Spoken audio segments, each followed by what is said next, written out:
भी तो खूब सारी कहानियां है कि जब बाबूजी घोड़ी लेके वहां अमरकोट पहुंचे तो ये तो घोड़ी नाचे। पहले क्या बींद वाली घोड़ी को नचाने का बड़ा रिवाज था कि दूल्हा जिस घोड़ी पे बेचता उसको नचाया जाए, और दूल्हे खुद अच्छे घुड़सवार हुआ करते, नचा दिया करते। आजकल तो दूल्हा चलते तो तिवाड़े आते हैं, है ना। तो आजकल तो दूल्हे को घोड़ी पर बिठा कर तकड़ी पकड़ ले और दो इधर चलते हैं और दो इधर चलते हैं, ये कहीं डगमगा के गिर ना जाए।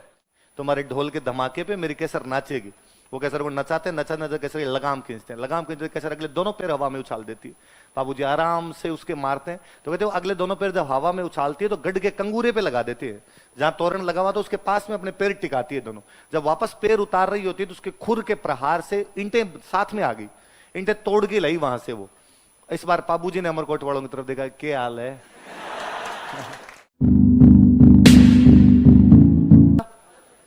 इसका मतलब है बाबूजी मारवाड़ के राजा के छोटे भाई के बेटे हैं। इसका मतलब बाबूजी राजकुमार है। बाबूजी क्या है? वो एक रॉयल फैमिली से बिलोंग कर रहे हैं, वो एक राजकुमार है। पिताजी का नाम क्या है? धांधल। मम्मी का नाम क्या है? कमला। क्या नाम है? ऐसा कहा जाता है कि बाबूजी की जो ओरिजिनल मम्मी थी वो तो एक परी थी। परियां होती है, परियां आसमान में जो परियां होती है, एंजल्स। पापा की परी है वाली ने, एंजल्स दो होती है। ऐसी कहानी है कि वो जो परियां है वो धरती पर घूमने के लिए आती है कई बार, लेकिन उनके साथ समस्या है कि जब वो धरती पर घूमने के लिए आती है तब यदि कोई उन्हें पहचान ले, देख ले उन्हें, तो वापस नहीं जा पाती है वो। इसलिए अक्सर वो रात को धरती पर उतरती है, क्योंकि रात में धरती के सारे लोग सो जाते हैं और रात को उतर के नाइट वॉक करके चली जाती है अपनी। तो एक बार ऐसी कोई एक अप्सरा रात को धरती पर आ रही थी, गलती से उसका हेलीकॉप्टर लैंड कर गया जोधपुर की तरफ। उतरना कहीं ढंग की जगह होगा, यहाँ तो क्यों ही आती गर्मी के अंदर। यहाँ नीचे उतरी तो उसे गर्मी लगी, तो उसे लगा भयंकर काम है, यहाँ तो गर्मी जोरदार है। तो जो जहां उतरी थी वहां पानी का तालाब था, तो उसे लगा कि अभी तो गर्मी लग रही है तो मैं नहा लूं तो ताकि गर्मी थोड़ी कम लगे, तो नहाने के लिए तालाब में उतर गई। धांधल जी उस दिन उस रात को ही अपने घोड़े को लेके वहां से निकल रहे थे। धांधल जी को लगा कि यार अपने घोड़े को पानी पिला लेते हैं। वो वहां जैसे तालाब के पास गए, उन्होंने देखा कि वहां तो एक महिला नहा रही है। महिला ने देखा कि कोई व्यक्ति मुझे देख रहा है, तो उस महिला ने कहा, उस परी ने कहा कि तुम जो कोई भी हो पर ये धांधली कर रहे हो।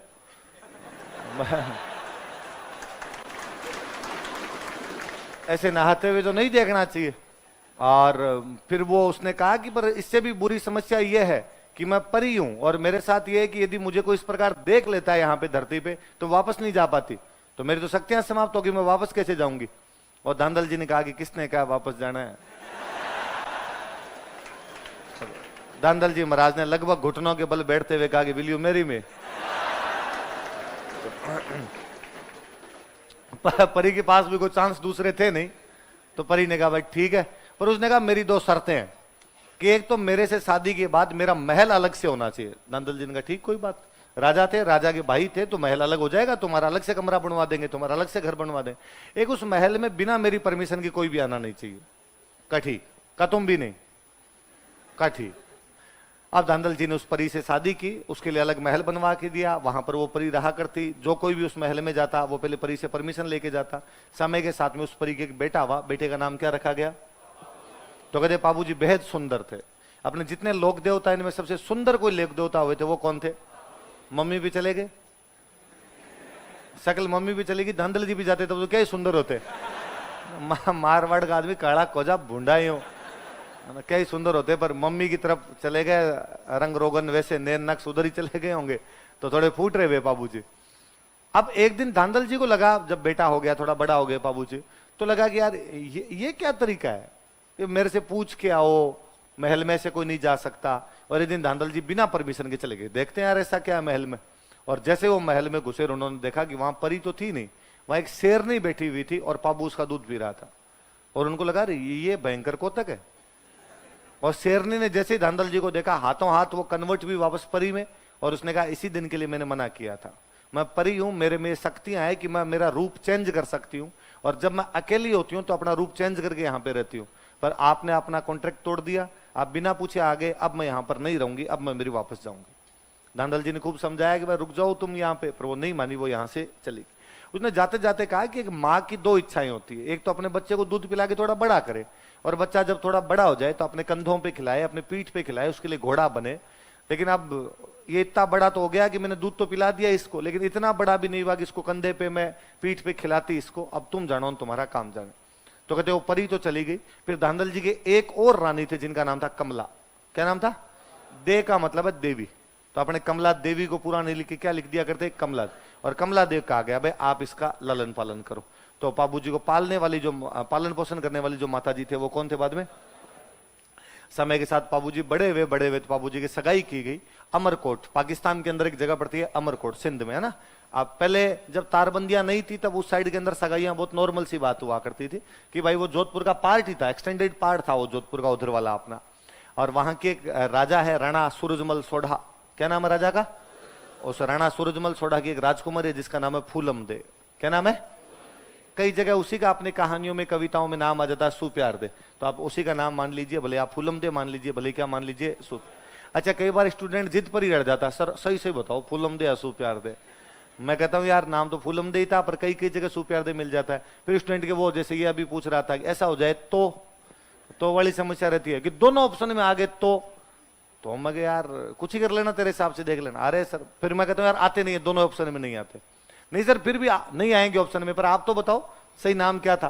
फूलम देता है सुप्यार देता। तो मुझे लगता है नाम तो फूलम दे ही रहा होगा। कभी बाबूजी ने गीत गाया होगा कि दे दे प्यार दे प्यार दे, अच्छा प्यार दे सुप्यार दे, है ना।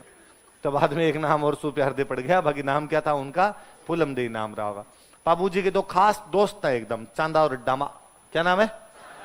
भील जाति के दो भाई है। कहते हैं कि भील गुजरात से आए थे, गुजरात का राजा इनको मारना चाहता था, ये बाबूजी के पास आ गए थे, बाबूजी ने इनको शरण दी थी, बाबूजी ने इनको बचाया था। तो बाद में ये बाबूजी के साथ रहा करते थे। बाबूजी के दोनों खास दोस्त थे।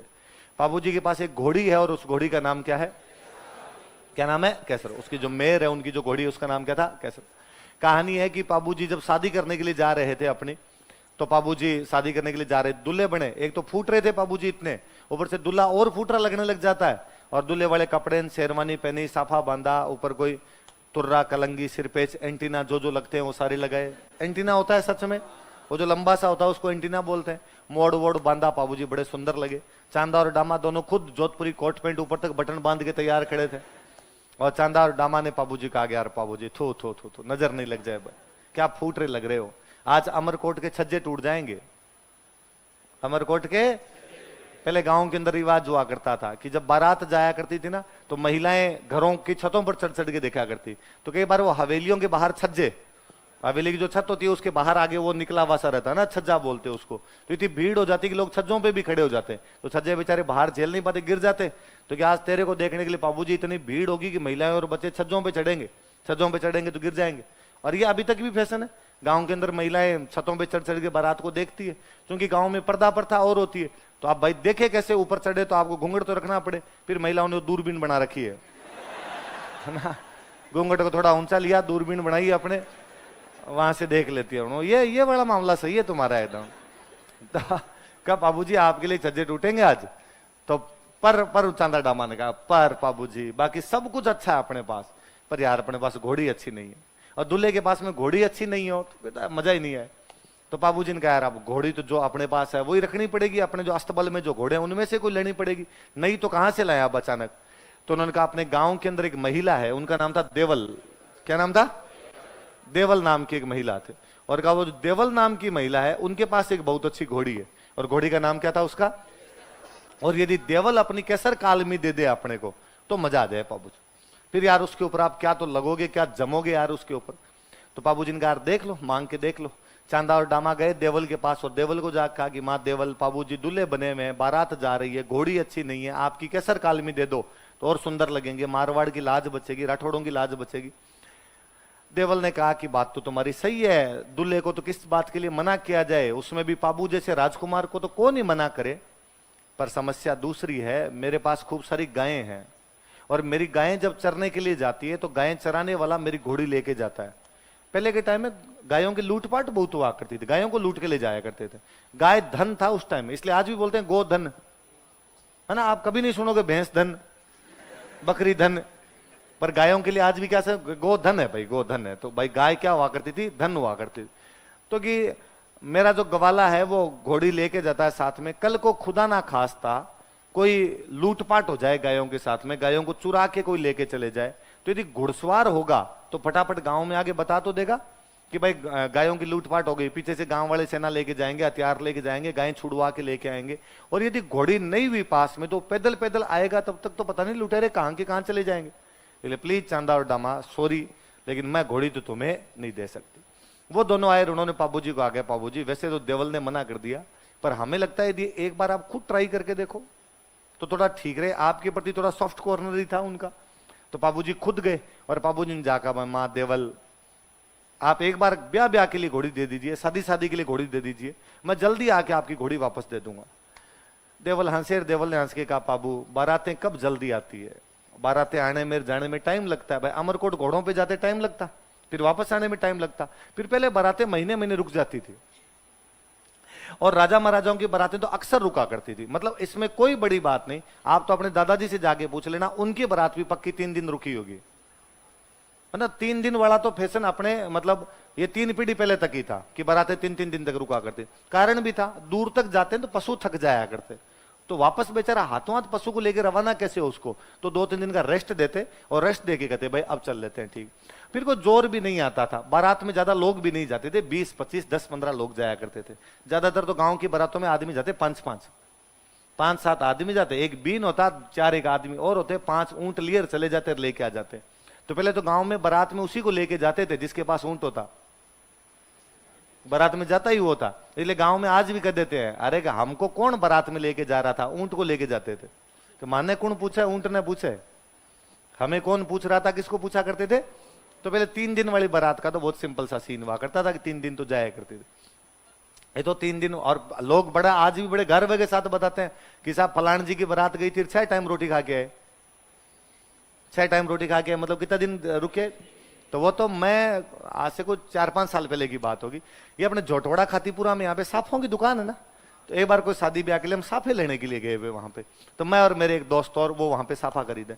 अब हमें तो इतना ज्यादा कोई पता भी नहीं चलता कौन सा साफा क्या, अपने तो ये है भाई रेट पूछे 3-4 के, फिर अपने लगता है इसके रेट थोड़े ठीक है, तो अपने लगता है ठीक होगा तो वो वाला ले लो यार, और तो क्या करो।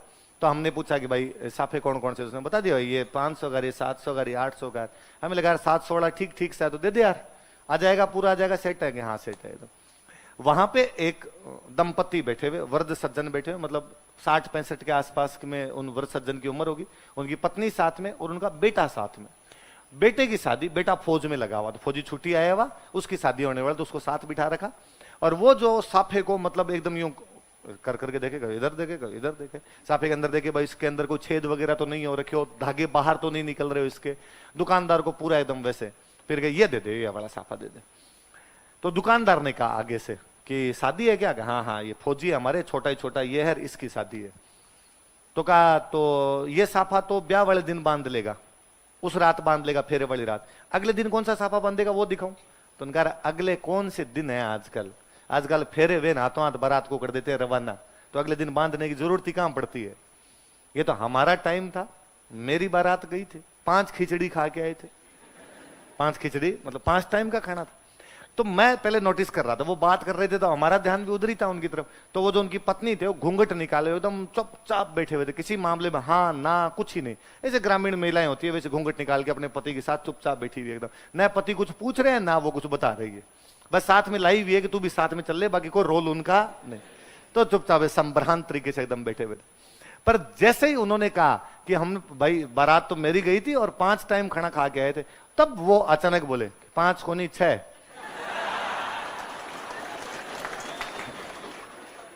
तो मैं उनकी तरफ देख के मैं बाबू 6, तो वो थोड़े खुले और उन्होंने कहा हाँ बेटा 6 खा के आए थे, बाप की 1 रोटी और लगी थी, ये 5 कैसे बता रहे हैं, मेरे पिताजी ने 6ठे टाइम को और खिलाया था ये। तो उन्होंने कहा हाँ हाँ 6 मान लिया, ऐसे तो आते टाइम रास्ते के लिए भी दी थी तो वो भी गिना देती हूँ, तो अगर दी थी तो फिर गिनाऊंगी। तो मैं ये भी कितना और रोब हुआ करता था, 5 क्यों बता रहे हो, कितनी रोटियां खिलाई हमने, 6 टाइम खिचड़ी खिलाई थी हमने आपको। तो पहले बारातें लंबी लंबी जाती। तो देवल ने कहा भाई तुम जाओगे आओगे वहां रुकोगे टाइम लगेगा, तब तक क्या पता मेरी गायों को कोई लूट के ले जाए। तो बाबूजी ने कहा कि देवल मैं आपको वचन देता हूं, यदि आपकी गायों को कोई लूट के ले गया तो आप मेरे पास एक समाचार भिजवा देना, यदि मैं रास्ते में जा रहा वहां तो आगे ब्याह करने जाऊंगा नहीं, बीच में आ जाऊंगा। और आपकी गायें बचा के लेके आऊंगा। मैं यदि 10 किलोमीटर पहुंचा, 10 किलोमीटर से ही वापस आ जाऊंगा। मैं यदि वहां पहुंच गया और तोरण मार रहा हूं और उस टाइम मेरे को न्यूज मिली कि भाई आपकी गायों की लूटपाट हो गई, मैं बिना तोरण मारे वापस आ जाऊंगा। इवन यदि मैं फेरे ले रहा हुआ तो मैं बिना फेरे लिए बीच में आ जाऊंगा। मैं खाना खा रहा हूं तो खाना छोड़ के आऊंगा, पर आपकी गायों को बचाऊंगा, आप मुझे घोड़ी दे दीजिए।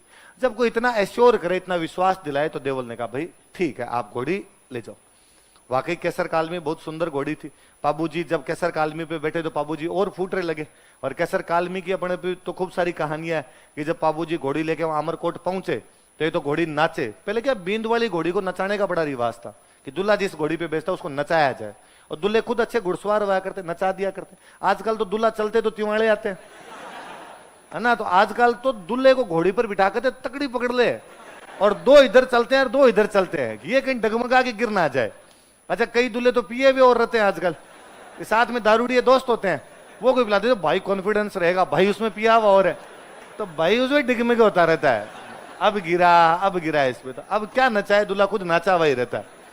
पहले नचा लिया करते, डाकी टाइप के आदमी होते तो वो गिरते भी नहीं थे जी घोड़ी से। घोड़ी बेचारी डरा करती थी कि डाकी कहां बिठा दिया इसको ऊपर। तो पाबूजी वहां घोड़ी को नचाए ना, चारों तरफ लोग बातें करे, अरे के केसर कालमी जैसी तो घोड़ी नहीं है, आज दिन तक ऐसी घोड़ी नहीं देखी। कहते अमरकोट वालों को बड़ा बुरा लगा, और अमरकोट वालों ने कहा रहे ये क्या तरीका है, जैसे तुम्हारे पास ही घोड़ी हो, हमारे पास तो घोड़े हो ही नहीं। तो किसी ने इधर वालों ने कहा तुम्हारी हमारे वाले को दौड़ करवा लो, पता चल जाएगा किसके पास अच्छी है और किसके पास अच्छी नहीं है। तो वो कहते वो अमरकोट वाले जो सोडा थे वो घोड़ा लेके आए अपने कि लो करवाओ, दौड़ करवाओ। तो बाबूजी ने कहा आज नहीं भाई, 2 दिन बाद, हम इतने किलोमीटर चल के, हमारी घोड़ी थकी हुई है, तुम्हारा घोड़ा तो एकदम फ्रेश है, तो अभी हाथों हाथ दौड़ कराओगे तुम्हारा घोड़ा जीतेगा ही। तो उन्होंने कहा ये तो बातें हैं बाबूजी, 2 दिन बाद में कोई नहीं होगा, करवानी तो अभी करवा लो। और इसका मतलब डर गए अभी आप यदि दौड़ नहीं करवा रहे हो। बाबूजी ने कहा देखो और कुछ ही कर सकते हो, जयकांत सिकरे का ईगो हट नहीं कर सकते तुम, लोग कराओ देखो। और केसर कालमी को दौड़ाया, केसर कालमी थकी हुई थी, उसके बावजूद घोड़े को पीछे छोड़ दिए और सबने और तालियां बजाई। अमरकोट वालों की और धूड़ धनी हुई, लो साहब केसर कालमी थकी हुई थी फिर भी तुम्हारे घोड़े को तो हरा गए। तो उनको गुस्सा आया हुआ था। तो कहते हैं पाबूजी जब वहां तोरण तो समझते हो, पाबूजी जब तोरण के लिए पहुंचे तो उन्होंने तोरण बहुत ऊंचा बांध दिया। अच्छा, आप हिंदी पढ़ोगे ना तो आप पढ़ोगे तोरण मारना एक मुहावरा है जिसका मतलब है शक्ति प्रदर्शन करना। इसका मतलब क्या है, पहले होता क्या था कि किसी एक राजकुमारी से शादी करने के लिए 4 राजकुमार आ गए, 4 बारात आ गई, भाई हम इससे शादी करेंगे, तो अब किससे करो आप शादी। तो अक्सर ऐसे करते कि ऊंचा तोरण बांध देते, तोरण ऊंचा बांध दिया करते, फिर कहते जो तोरण मार देगा उससे ब्याह कर देंगे।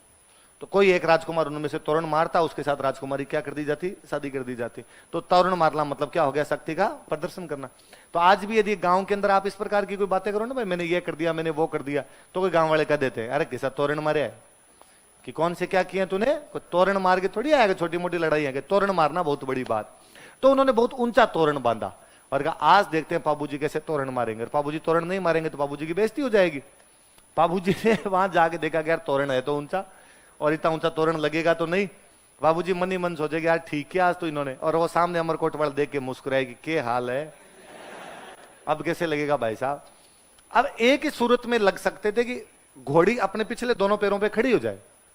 यदि घोड़ी अपने अगले दोनों पैर पूरे हवा के अंदर उछाल दे तो पाबूजी घोड़ी पर खड़े होकर उस पर तोरण मार सकते हैं, वरना तोरण नहीं लगे।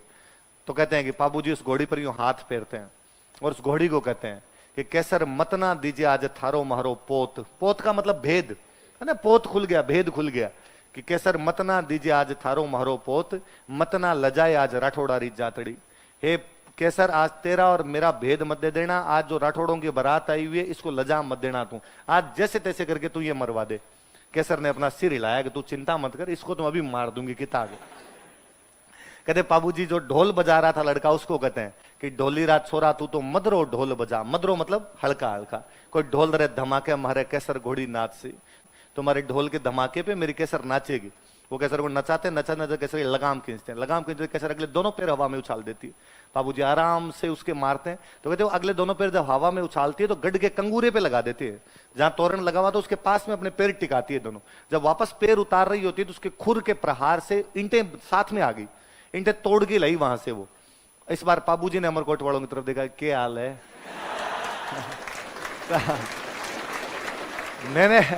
मैंने जब कभी ये कहानी पढ़ी थी कहीं पर तो उस कहानी के अंदर था कि जब ये सीन देखा तो वहां फूलम दे की जितनी भी सहेलियां खड़ी थी वो जल गई।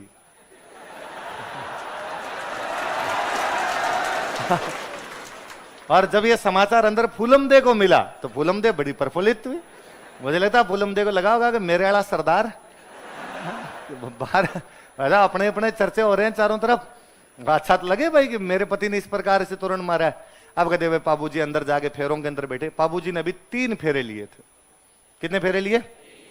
इतने में देवल बाल बिखेरे हुए गालियां निकालते हुए वहीं फेरों में ही पहुंचे। और फेरों में जाकर मैंने कहा था तेरे को पहले कि टाइम लगेगा तुम्हें जाने में आने में, फिर वहां तुम्हारे शादी ब्याह के अंदर टाइम लगेगा और मेरी गायों को ले जाएगा। तब तुम बड़ी बड़ी बातें कर रहा था कि मैं जैसे ही गायों की सूचना मिली कि वापस चलूंगा, और अब यहां बैठ के फेरे ले रहा। गायों को ले गए मेरे। बाबूजी ने कहा मां देवल कौन ले गया बताओ तो सही। कि मेरी गायों को जींदराव खिंची ले गया। कौन ले गया? नागौर के अंदर एक जगह पड़ती है अपने जायल। कौन सी जगह? और जायल का एक राजा था, उस राजा का नाम क्या था? तब मेरी गायों को जींदराव खिंची ले गया। और तूने कहा था कि तू मेरी गायों को बचाएगा तो गायों को बचा मेरी। बाबूजी